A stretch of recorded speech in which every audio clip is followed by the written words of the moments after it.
লাষ্টটো সোমবাৰত TV মানুহ দেখা পাইছে গাইজ প্ৰায় মোটামুটি 10-15 হাজাৰ মানুহৰ সমাগম হৈছিল আৰু আপোনালোকক দেখাই দিবলৈ চেষ্টা কৰিছোঁ আৰু অসংখ্য ভক্ত আছিল আৰু ভক্তৰ কাৰণে ৰাস্তাই ব্লক কৰি দিব লগা হৈছিল আৰু প্ৰত্যেক ভক্তৰ কাৰণে আমাৰ উজ্জ্বল দা, ৰাজু দা, পংকজ দা, ৰঞ্জিত দা তেখেতসকলে প্ৰত্যেক ভক্তৰ কাৰণে ভোগ বিতৰণ কৰি আছে। দেখা পাইছেনে গাইজ? এই ভোগ দি আছে, পানী দি আছে, পায়স দি আছে, তেখেতসকলৰ সাধ্য অনুযায়ী ভক্তসকলক এনেকৈ প্ৰদান কৰি আছে, মানে ভোগ প্ৰদান কৰি আছে। আৰু এতিয়া মই মন্দিৰৰ ভিতৰত গ'লোঁ আৰু মন্দিৰৰ ভিতৰৰ পৰিৱেশ আপোনালোকক দেখাই দিবলৈ চেষ্টা কৰিম, আপোনালোকে চাই থাকিব।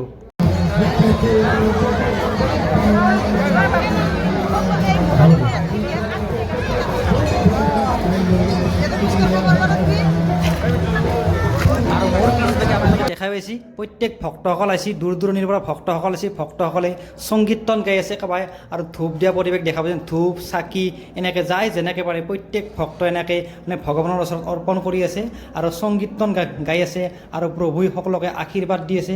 আৰু এতিয়া সংকীৰ্তন গোৱা মুহূৰ্তবিলাক আপোনালোকক দেখাই দিছোঁ, আপোনালোকে চাই দিব।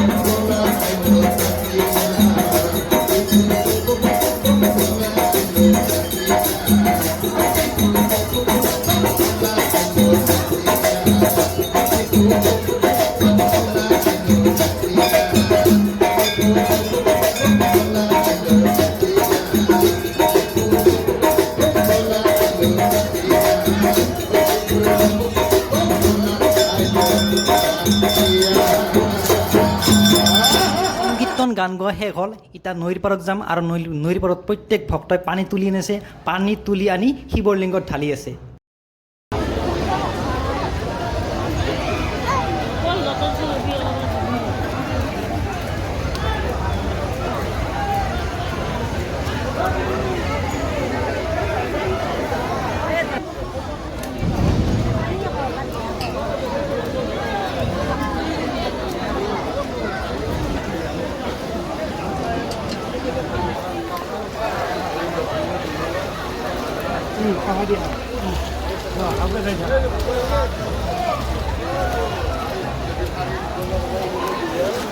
ইফালে মাইনা ইফালে হা হ'ব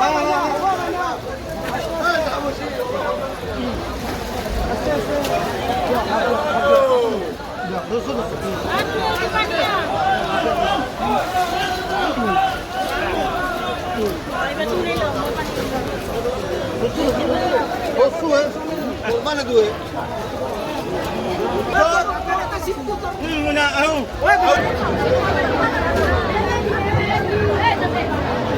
ৰাতি আমাৰ টিভি চকৰ বলবমৰ কিছু দৃশ্যাৱলী আপোনালোকক দেখাই দিলোঁ। যদি ভিডিঅ'টো চাই কিবা ভাল লাগে লাইক, কমেণ্ট, চেনেল ছাবস্ক্ৰাইব কৰিব। Thank U.